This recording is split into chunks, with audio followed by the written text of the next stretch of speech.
Yarfa'illahu alladhina amanu minkum walladhina utul ilma darajat. Wa qala Nabi sallallahu alaihi wasallam talabul ilmi faridatun ala kulli muslimin wa muslimat. Shadaqallahul azim.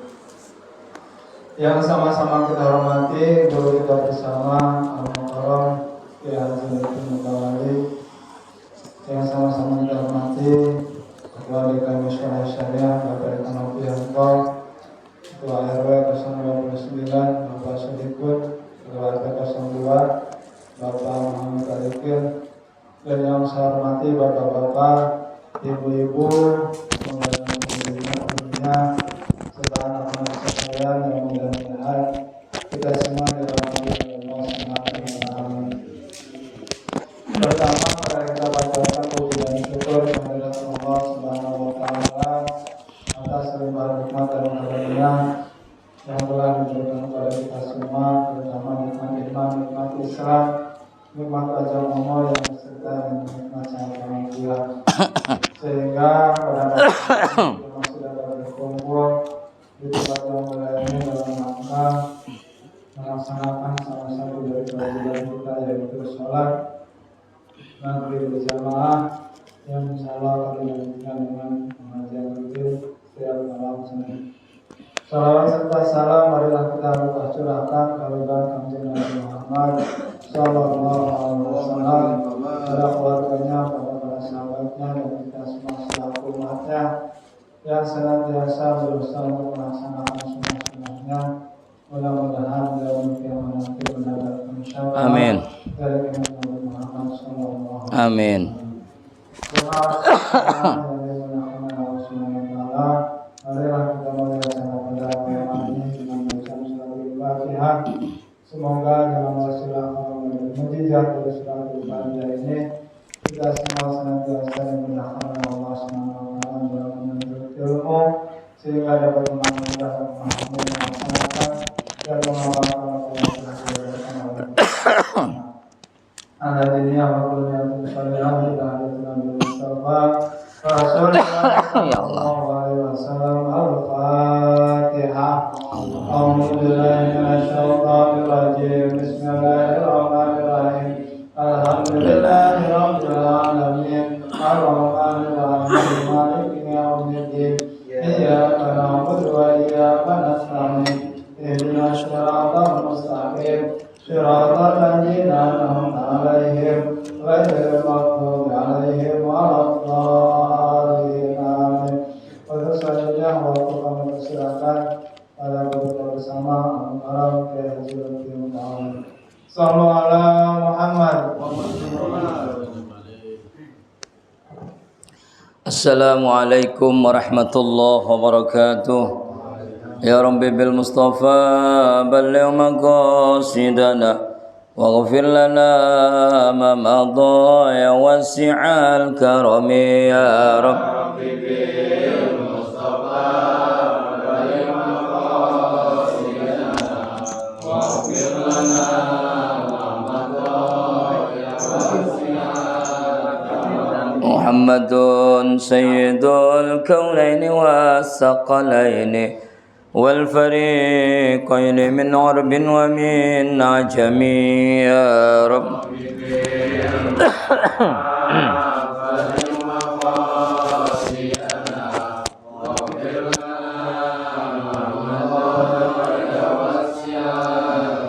والحبيب الذي ترجى شفاعته لكل هول من الأهوال مقتحم يا رب.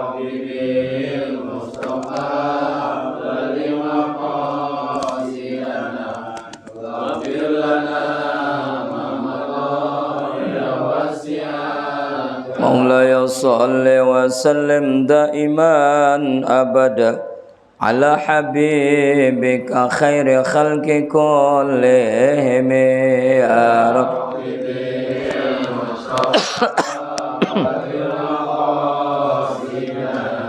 واغفر لنا ما مضى يا واسع الكرم. الفاتحة لحضرة النبي المصطفى سيدنا وحبيبنا شفيعنا ومولانا محمد صلى الله عليه وسلم وأزواجه وذريته ولبيته. الفاتحة. أعوذ بالله من الشيطان الرجيم. بسم الله الرحمن الرحيم. الحمد لله رب العالمين الرحمن الرحيم مالك يوم الدين. إياك نعبد وإياك نستعين. اهدنا الصراط المستقيم صراط الذين أنعمت عليهم غير المغضوب عليهم ولا الضالين آمين. الفاتحة خصوصا لأساتذتنا وأساتذة خصوصا Syekh Muhammad Nawawi bin Umar Al-Bantani, Syekh Muhammad Khalil bin Abdul Latif Al-Bankalan, Syekh Mahzim Asyar, Syekh Bahawa Abbas Musa Asasam Haji Kaisar Kon Haji Syamsi Haji Mahfuz wal Habib Al-Qanasal wa nafa'ana fi ulim bidarain. Al-Fatihah. Bismillahirrahmanirrahim. Alhamdulillahi rabbil alamin arrahmanir rahim maliki yaumiddin. Iyyaka na'budu wa iyyaka nasta'in. Ihdinas siratal mustaqim siratal ladzina an'amta 'alaihim ghairil maghdubi 'alaihim waladdallin. Amin. Al-Fatihah khususan buat saudara-saudara kita, jamaah kita, keluarga kita yang barangkali masih sakit, dalam kondisi kurang sehat. Mudah-mudahan wasilah daripada pembacaan suratul Fatihah Allah angkat penyakitnya, Allah berikan kesehatan, Allah berikan kekuatan lahir dan batin, dan dapat melaksanakan aktivitas sebagaimana sedia kala. Dan juga kita doakan anak-anak kita jadi anak yang soleh, soleha, berbekal ilmu, berakhlakul karimah, berguna bagi nusa dan bangsa serta agama. Al-Fatihah. A'udzu billahi minasyaitonir rajim. Bismillahirrahmanirrahim. Alhamdulillahi rabbil alamin arrahmanir rahim maliki yaumiddin. Iyyaka na'budu wa iyyaka nasta'in. Ihdinas siratal mustaqim siratal ladzina an'amta 'alaihim ghairil maghdubi 'alaihim waladdallin. Amin.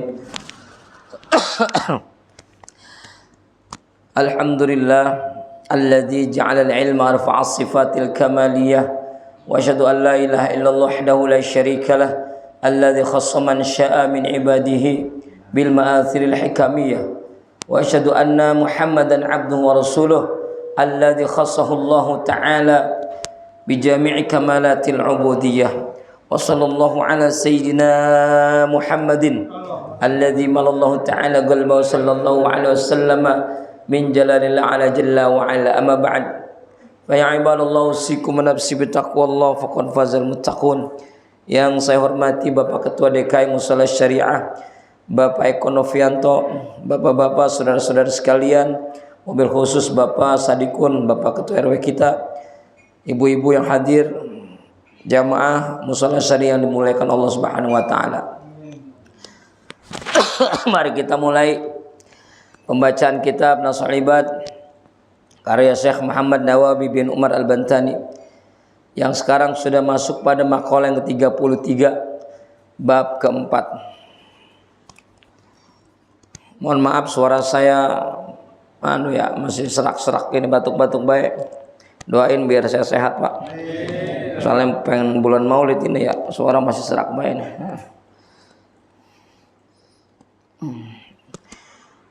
Qala al-musannifu rahimallahu ta'ala wa nafa'ana fi ulumihi fid daraini.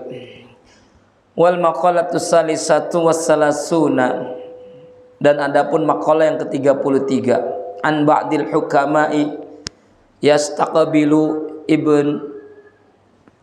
ibn Adam.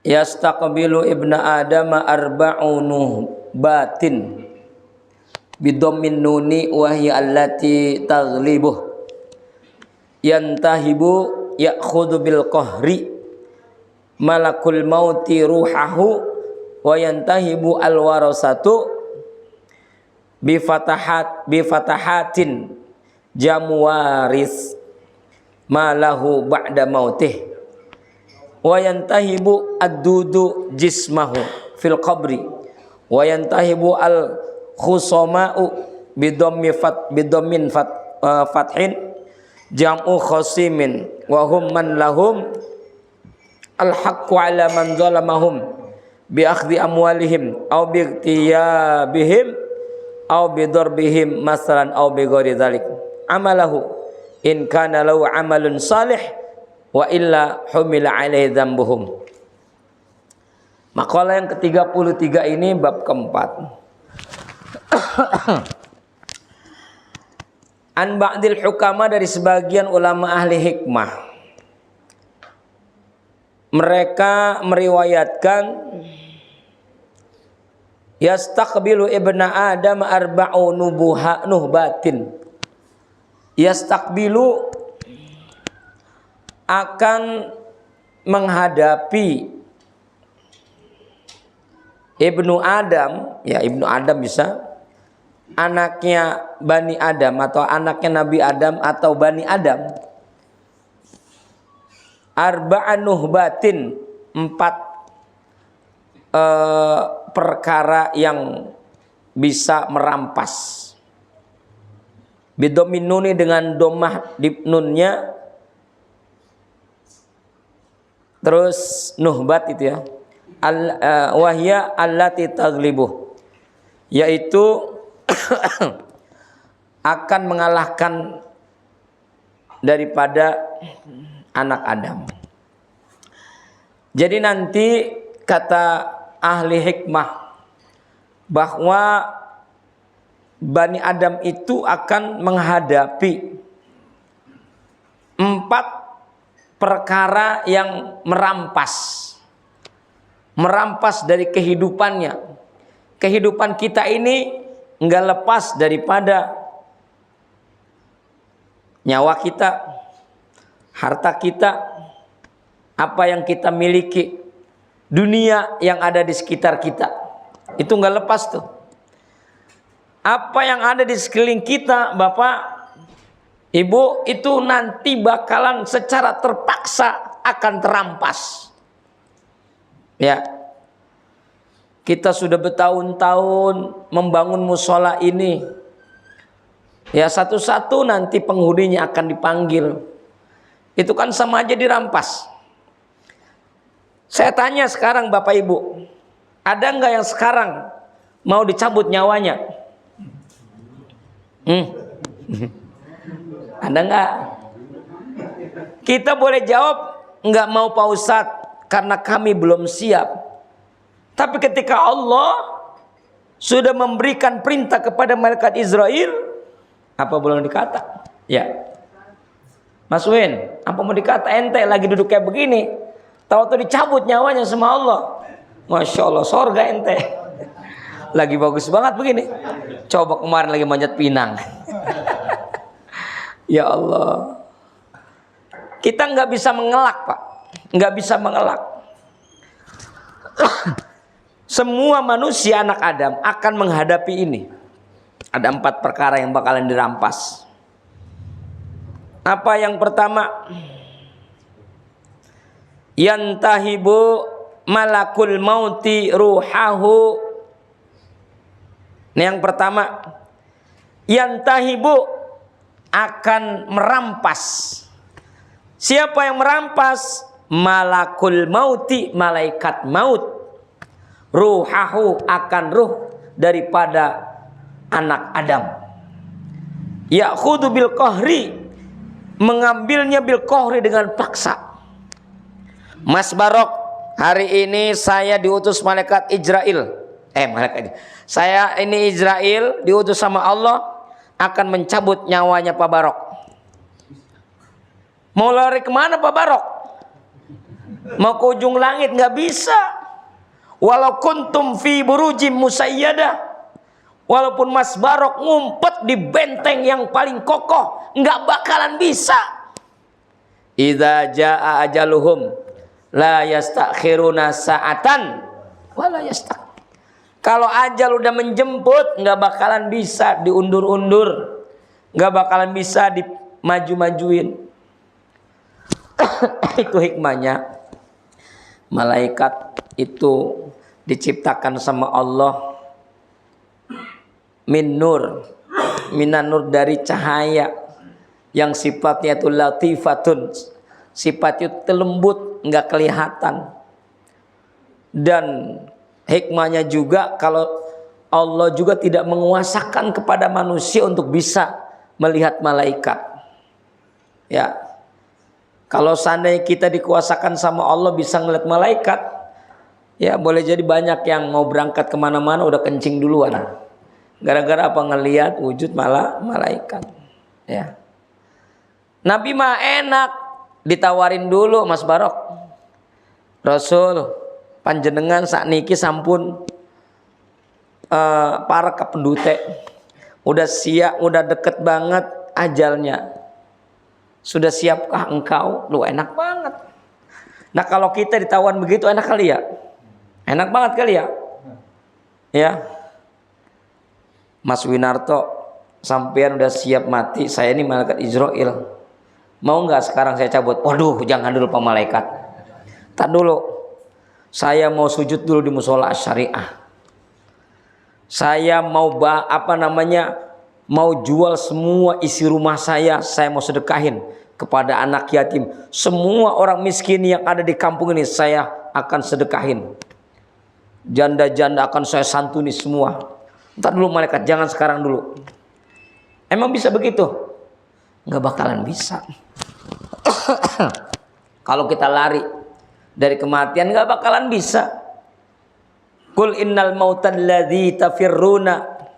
Katakanlah ya Muhammad, innal mautal ladzi tafirruna. Sesungguhnya kematian yang kemudian kamu lari daripada kematian. Ya, minhu fa innahu mulaqikum. Jangan salah, sesungguhnya kematian bakalan apa? Bakalan menjumpai kamu. Fa innahu mulaqikum summa turadduna ila alimil ghaibi wasyahadah fa yunabbiukum bima kuntum ta'malun. Kita bakalan dikembalikan. Walau kita kemana nggak bakalan bisa. Nggak bakalan bisa. Ya. Masya Allah. Makanya kalau Israel datang, bila Israel datang memanggil, jasad terbujur di pembaringan, mati Pak. Bu, sepi amat ibu-ibu pada arisan ya. Mati kita semua ya Allah. Dipaksa kita dirampas.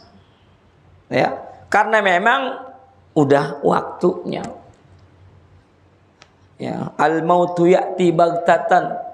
Kematian itu datangnya itu tanpa ada perencanaan. Buat kita itu kalau seandainya Allah merencanakan, diumumkan, Mas Eko 3 hari lagi besok mau mati, siap-siap ente, ulah enak banget. Itu surga pasti penuh, ya, neraka kosong. Orang-orang non muslim pada masuk Islam. Lah orang sebelumnya dikasih tahu dulu. Orang-orang kaya yang belum berangkat umroh. Bagian harganya mahal ge. Tuh, ya. Kang Redi abis ini siap-siap ya. Ada apa malaikat? Ente bakalan mati. Waduh, alhamdulillah gua sekarang lagi ngaji. Gua nggak mau pulang, biar di sini ge. Ya, biar mati di sini. Lah enak. Nggak bisa begitu. Makanya apa? Ayo kita bareng-bareng apa? Menggapai, berupaya kuat, berusaha agar kematian kita ini dalam keadaan husnul khotimah. Apa tanda-tandanya husnul khotimah? Nih tanda-tandanya nih. Kita tukang ngaji, tukang silaturahmi, tukang nolong orang, tukang sedekah. Ya Pak ya. Saling membantu, suka banyak baca Al-Quran, sering baca sholawat. Itu tanda-tanda husnul khotimah tuh. Sholat selalu tepat waktu, berjamaah. Tuh tanda-tanda tuh. Ciri-ciri husnul khotimah. Kalau itu kita biasain, insya Allah. Orang husnul khotimah itu kan bagaimana apa itu? Bagaimana kehidupannya? Yamutul mar'u ala ma asy'alaihi. Orang meninggal itu bagaimana dia hidupnya? Banyak orang saat meninggal dunia yang nyelawat itu sampai 1 RW. Ya, bahkan orang-orang dari luar itu Banyak yang ngantrin ke makbarohnya, Masya Allah. Luar biasa.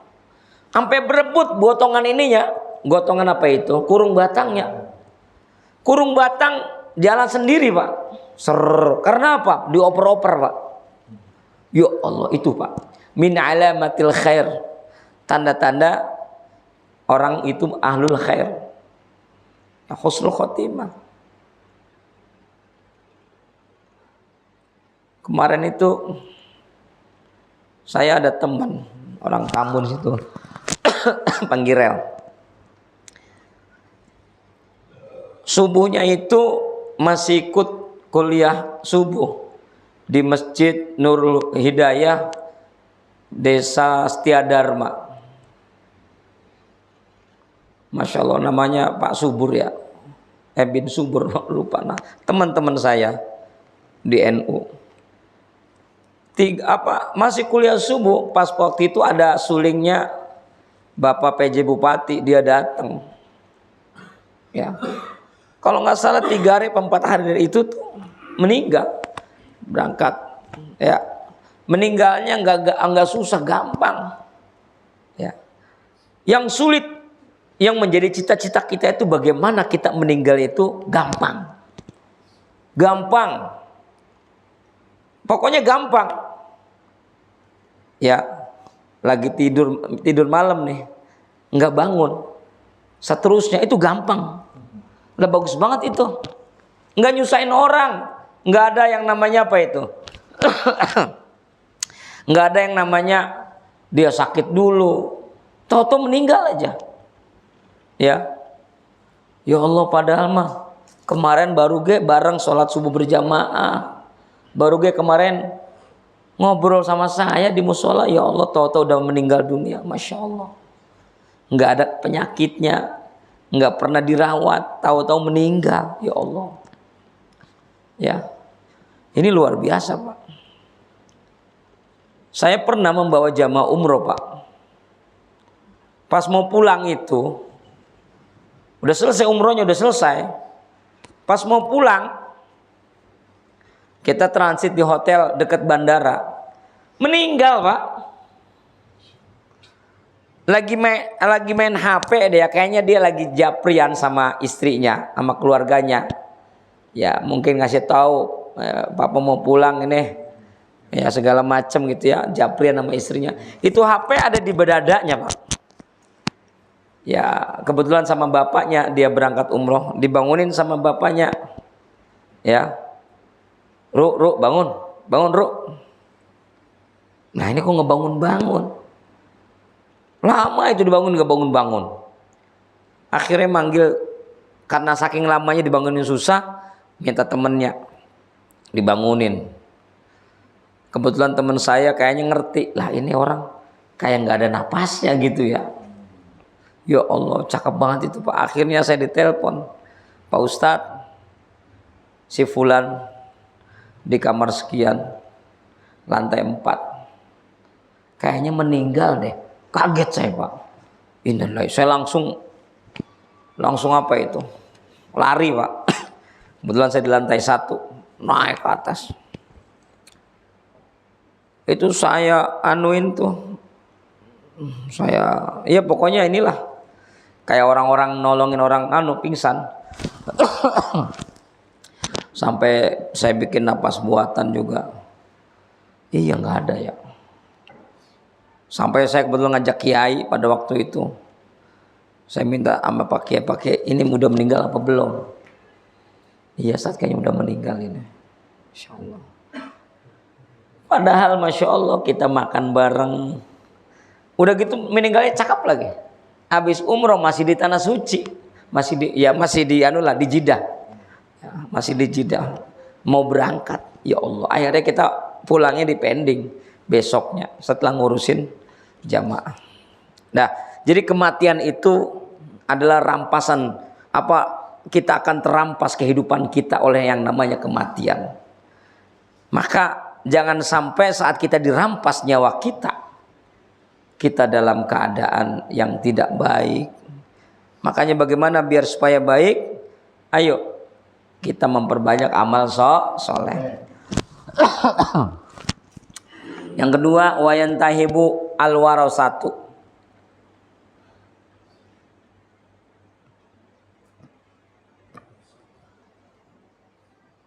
Wayantahibu, dan yang kedua akan terampas ahli waris, ya bifatahatin dengan fathah semua hurufnya, warasatu,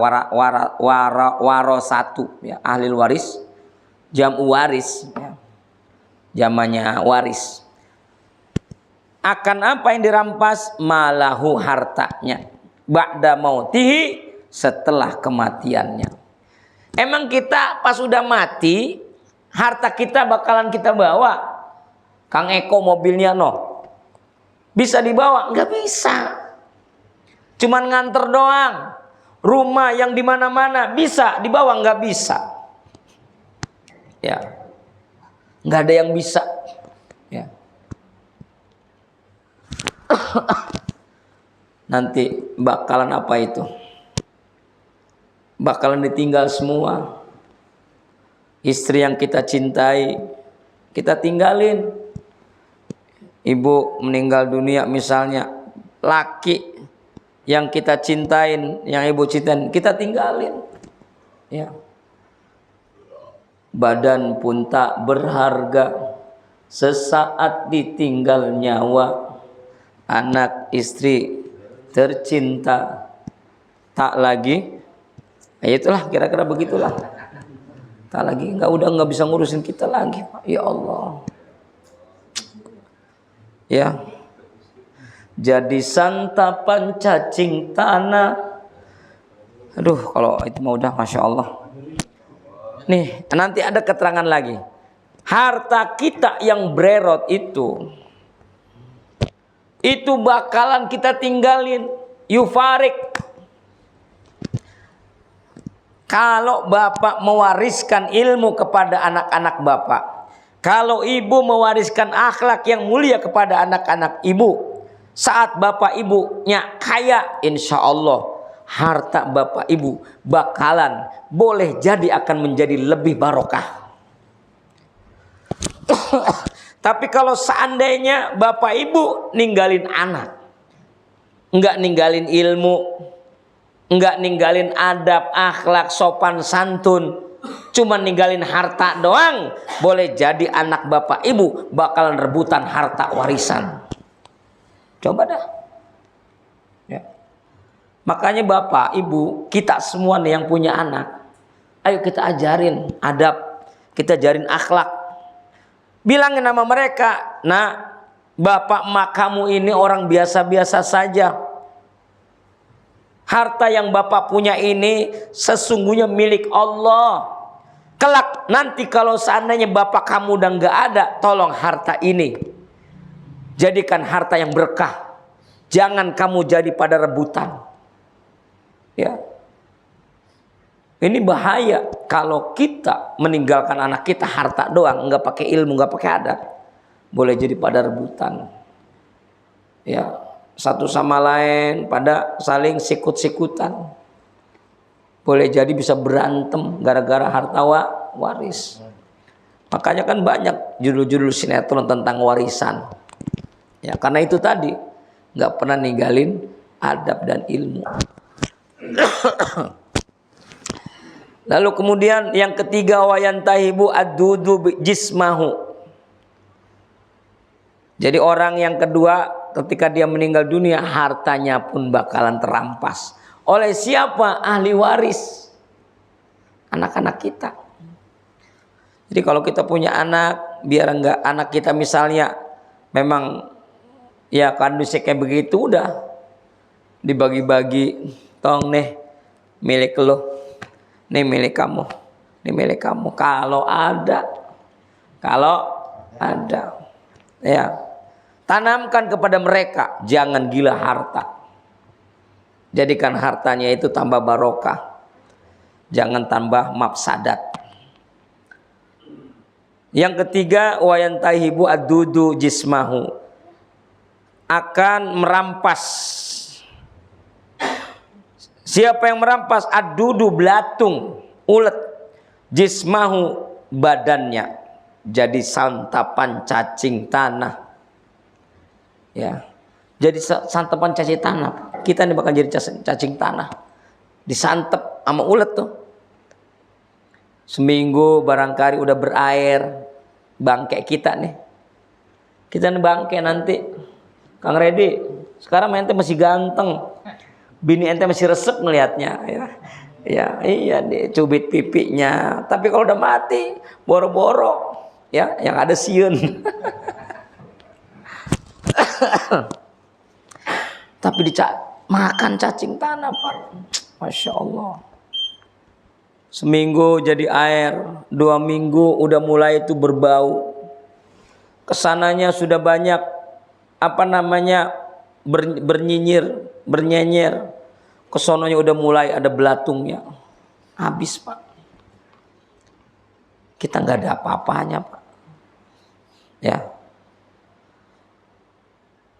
Itu yang ketiga, makanya kita nggak boleh sombong.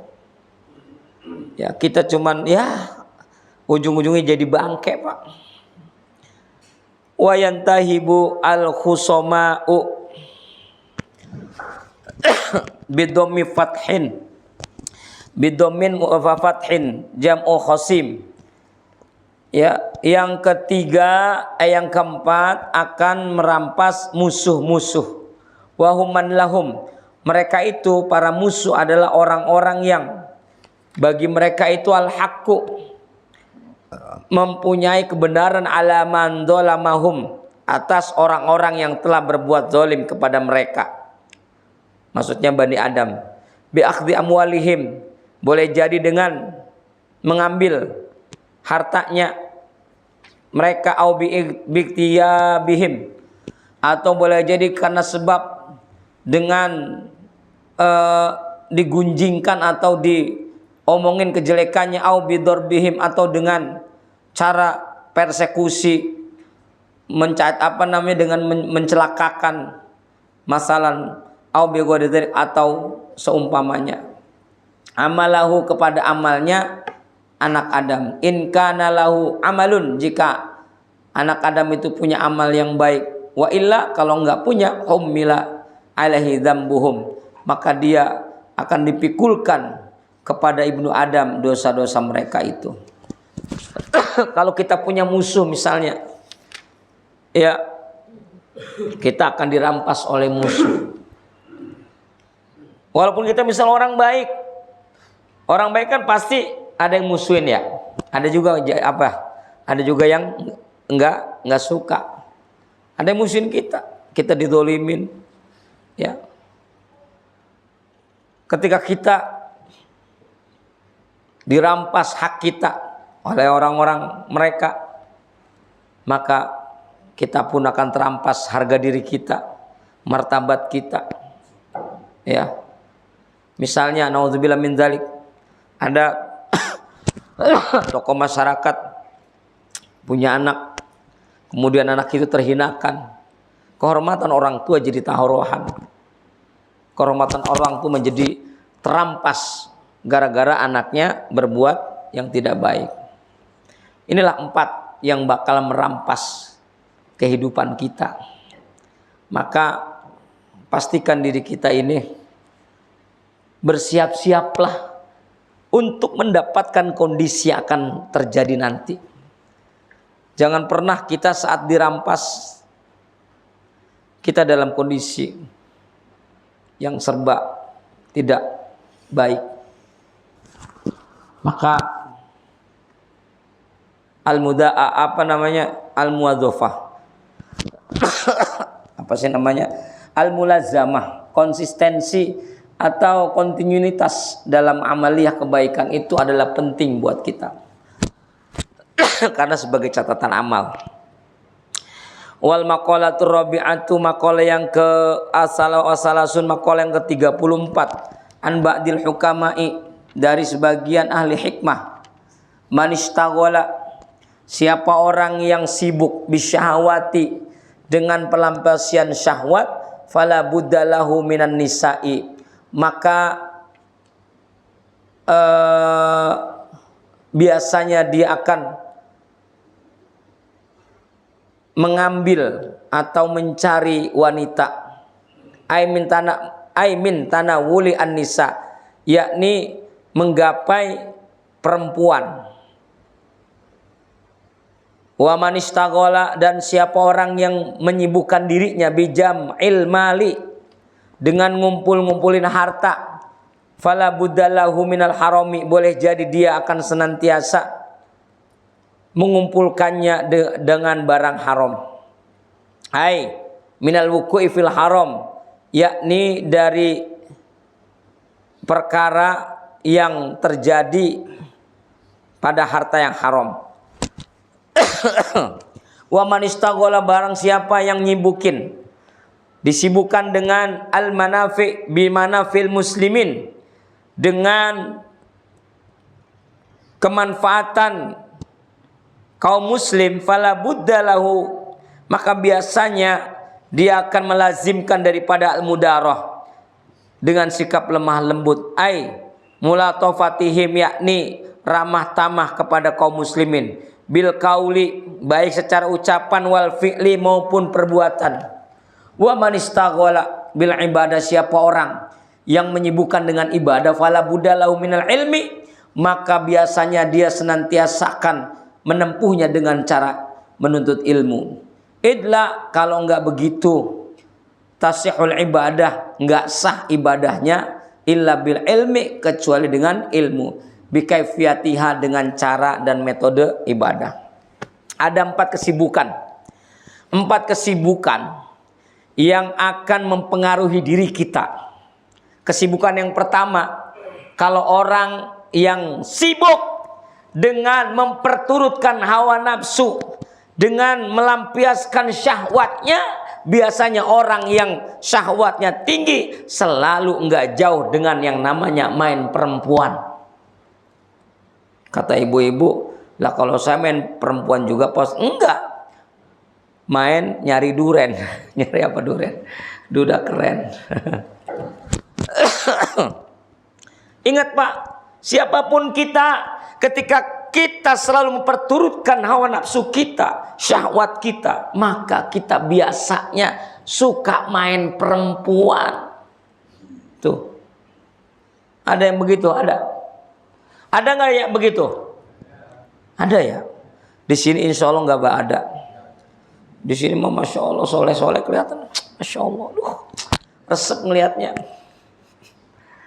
Coba di luar sono, masya Allah, ada tempat-tempat apa namanya remang-remang. Jam 11 malam, di 3M, di Naga. Mas, ini Mas, saya pikir ada apa? Ada apa Mbak? Enggak apa-apa lah sama Mas. Ayo, mau kemana? Iya, kita ngegelar. Gelar apaan? Ya gelar tiker. Ngapain? Ya kan saya jajan saya kan jualan baskom Mas. Lu nggak tahu apa gue ini Ustadz? Oh Mas Ustadz. Ya Allah, udah cari barokahnya kita dah. Buset, cari barokahnya. Ya Allah, najis temenanan. Saya itu Pak, kalau acara NU pulangnya malam. Kadang jam 12. Acara di di dekat Suzuki itu pada majang Pak. Masya Allah, tiap malam. Ya Allah, itu ya ada yang bencong, ya, ada yang perempuan bener. Sampai saya tegas, ini bencong sama perempuan sih. Ya Allah, kadang-kadang ya apa ya, tapi kita juga jangan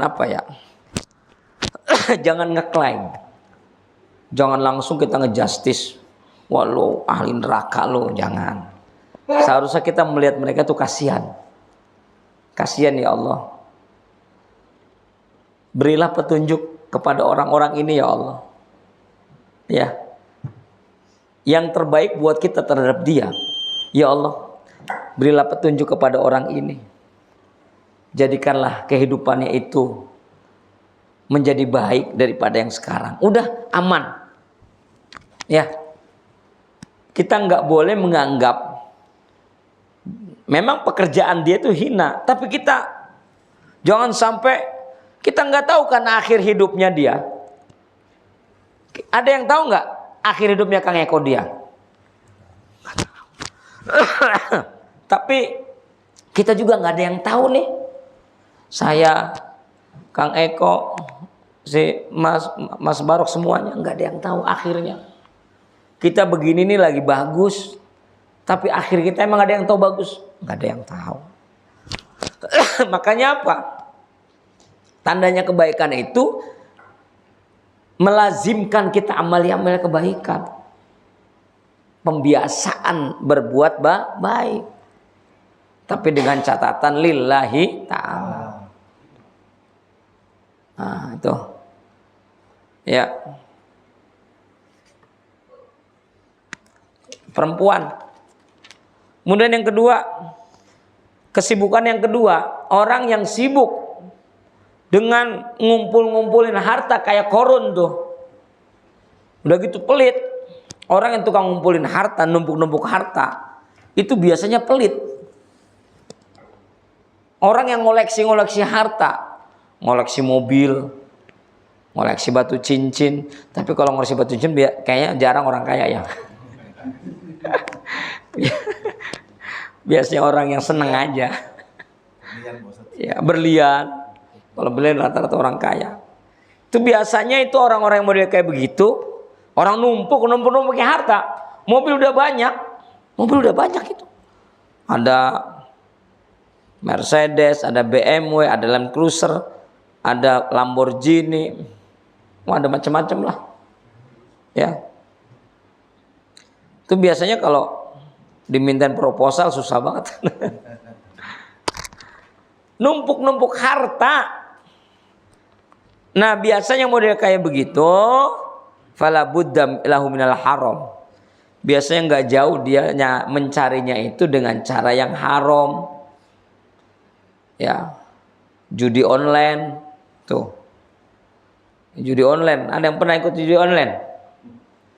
Ada nggak? Ada ya, karena dia bagus, gue kagak ngerti. Mendingan nggak ngerti, jangan, bahaya. Naudzubillah min dzalik dah. Kemarin itu ada sebulan lalu kayaknya mah. Bocah itu cuma nyolong galon ada isinya, dikejar, ketangkep.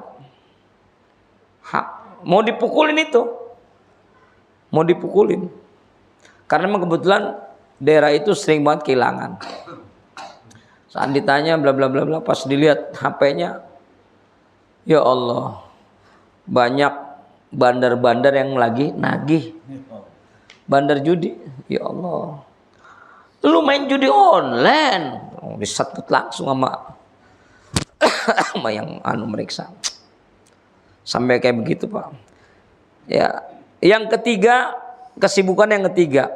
Nah ini Pak, mudah-mudahan nih kita nih ada dua kesibukan yang positif. Tadi dua kesibukan yang jelek tuh. Ini yang positif sekarang. Man istaghala bimanafil muslimin, siapa orang yang sibuk untuk mencari kemanfaatan kepada umat muslim yang lainnya, fala buddalahu minal mudarati. Maka biasanya model kayak begitu tuh dia itu berperangai lemah lembut. Tuh. Dia kepengen banget selalu mengambil kemanfaatan. Ya, mengambil kemanfaatan dari kaum muslimin. Dirinya biar manfaat gitu loh. Ya. Maka biasanya model kayak begitu tuh nggak ada yang kasar orangnya, Pak. Nggak ada yang orang yang kasar. Sama persis kayak di gereja syariah. Ya, dia seorang muslim, hartanya ada, hartanya selalu dinafkahkan. Karena diminta oleh pengurus. Ya, saat diminta karena emang nggak punya duit, bilangnya apa? Aduh, Kang Redip, mohon maaf saya. Untuk sekarang ini saya belum punya. Mesti lemah lembut. Ya. Karena emang orang kalau sudah terbiasa dirinya itu berbuat baik, dia tidak akan pernah membuka ruang pada dirinya untuk bisa nyakitin orang. Enggak. Ya, nggak ada kamusnya itu, Pak. Siapapun lah, siapapun, karena dia sudah terbiasa beramal baik, nggak pernah dalam dirinya itu keluar dari kejelekan-kejelekan. Baik di sini dikatakan bil qauli wal amal, baik ucapan maupun perbuatan. Yang ketiga, kesibukan yang keempat, man istaghala bil ibadah, siapa orang yang menyibukkan dirinya dengan ibadah, fala budda lahu minal ilm, maka semestinya dia menempuhnya dengan cara ilmu, dengan cara menuntut ilmu. Karena apa? Karena tidak akan pernah sah ibadah seseorang tanpa dengan didasari dengan ilmu, dengan cara-caranya dan lain sebagainya. Maka dalam qasidah burda, qasidah apa, Imam Jubat itu mengatakan, fakullu man bi ghairi ilmin ya'malu a'maluhu mardudatun la tuqbalu. Siapa orang yang enggak punya ilmu beramal, maka amalnya bakalan ditolak, enggak diterima. Karena apa? Enggak ada ilmunya. Ente sholat, bapak-bapak sholat, ibu-ibu sholat enggak pakai ilmu, la tuqbalu, enggak diterima. Enggak diterima, Pak. Enggak sah. Ya, Pak Ustadz, saya cuma ngikutin guru saya begini. Itu namanya nuntut ilmu dari guru. Anak kita nih belajar ngikutin kita sholat, ya, itu dia masih dianggapnya dia belajar dari ayahnya. Ayona baca doa diangkat tangannya, ayona ruku sujud. Dia nggak bisa baca apa-apa, tapi ruku sujud masih dikatakan sebagai apa? Dia sedang nuntut ilmu. Beda sama orang yang sholatnya emang nggak pakai ilmu. Ya, Allahu Akbar. Gimana ini? Orang-orang ruku dia ikut ruku. Karena apa? Karena orang-orang yang di sekitarnya nggak pernah ngajarin dia. Ilmu didapat itu kan dari pengajaran. Pengajaran siapa? Dari guru. Ngajarin. Tapi kalau kita niru, bukan nuntut ilmu namanya. Yang namanya belajar ilmu itu, kita itu belajar kayak begini nih, ya. Katakanlah saya ngajarin bapak ngamalin, itu namanya belajar. Ya. Ini mah tiba-tiba orang lagi sholat, dia ngikutin sholat. Sementara yang diikutin tuh nggak lagi ngajarin sholat, dia lagi sholat, bukan lagi ngajarin sholat. Nah kan kalau saya ini kan lagi ngajarin, katakanlah, misalnya lagi ngajarin tentang akhlak misalnya. Ini kan lagi ngajarin misalnya. Kemudian diamalin. Nah, seperti itu. Mudah-mudahan dua makalah ini bermanfaat buat kita semua. Mohon maaf, wallahul muwaffiq. Assalamualaikum warahmatullahi wabarakatuh. Waalaikumsalam warahmatullahi wabarakatuh.